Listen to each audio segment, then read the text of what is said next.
कहते हैं जिसको न दे मौला उसको दे आसिफुद्दौला। अवध के चौथे नवाब आसिफुद्दौला 1786 में रूमी दरवाजे का निर्माण कराया था।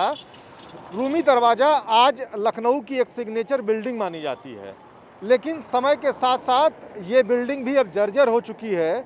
लेकिन आज जब कोरोना जैसी महामारी में इस बिल्डिंग की यादें और भी ज़्यादा ताज़ा हो जाती हैं, क्योंकि इस बिल्डिंग का जब निर्माण कराया गया था तो उस समय अवध में अकाल पड़ा हुआ था।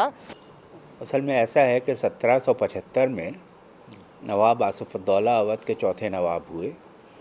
1784 में कहत पड़ा हुआ था, तो जब ये इमामबाड़ा तामीर हो रहा था तो जाहिर है कि उसमें गरीब व गुरबा और शुरफा जिनके पास शरीफ थे लेकिन कम पैसे थे, वो भी मेहनत कर रहे थे।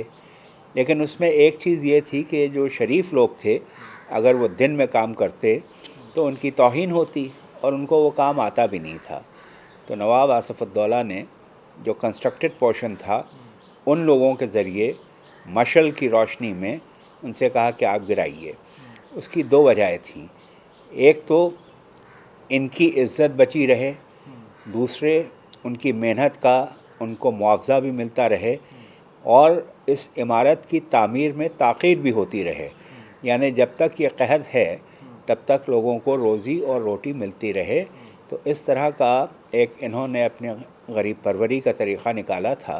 तो लोग कहते थे कि जिसको ना देंगे मौला उसको देंगे नवाब आसिफुद्दौला। तो वो ये कहते थे कि भाई ये ना कहो कि जिसको ना देंगे मौला उसको क्या देगा आसिफुद्दौला, ये कहो कि जिसको दिलवाएंगे मौला उसको देगा आसिफुद्दौला।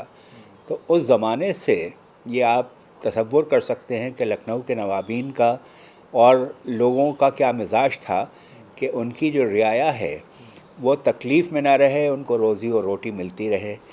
लेकिन आजकल के दौर में हम देख रहे हैं कि जिस तरह से एकदम से लॉकडाउन लगा दिया जाता है, लोगों के रोज़गार ख़त्म हो जाते हैं, गरीबों के पास और ज़्यादातर लोगों के पास पैसा नहीं होता है, तो वो गवर्नमेंट की ज़िम्मेदारी है, चाहे जहाँ की भी गवर्नमेंट हो, चाहे जिस स्टेट की गवर्नमेंट हो, सेंट्रल गवर्नमेंट हो, कि ये इसका एक तरीक़ा ज़रूर होना चाहिए कि जो रियाया है, जो अवाम है, उसके रोज़गार की भी फ़िक्र होना चाहिए कि उसको आमदनी उसकी बिल्कुल एकदम ख़त्म ना हो जाए। भाई वो अपना इलाज ही कैसे करेगा अगर उसके पास पैसे नहीं होंगे। तो नवाब आसिफुद्दौला से ये मिसाल लेना चाहिए। और रूमी गेट जो है ये उस इमामबाड़े की एक सिग्नेचर बिल्डिंग है और बहुत आलीशान ये इमारत है। और आसिफुद्दौला ने अपनी प्रजा के लिए, अपने रियाया के लिए इस बिल्डिंग का निर्माण कराया था। और उसमें कुछ ऐसे लोग भी काम करते थे जो अच्छे घरों से थे, लेकिन वो दिन के उजाले में नहीं काम कर सकते थे और उन्हें काम भी नहीं आता था। तो उन्हें इस बिल्डिंग को गिराने के लिए कहा। वो रात में काम करते थे और मज़दूर इसको दिन में बनाते थे। इसलिए ये 10 सालों तक ये बिल्डिंग बनती रही और इस तरीके से उनका भरण पोषण भी होता रहा। तो इसी तरह आज सरकार को भी इसी तरह के काम की ज़रूरत है, जिससे कि मज़दूरों का, ऐसे प्रवासियों का भरण पोषण भी होता रहे और उनका इस लॉकडाउन में काम भी चलता रहे। तो कुल मिला के आसिफुद्दौला का यह काम निश्चित रूप से काबिले तारीफ़ है, जिसे आज लोग याद कर रहे हैं। वीडियो जर्नलिस्ट धीरज कुमार के साथ धर्मेंद्र सिंह, ईटीवी भारत, लखनऊ।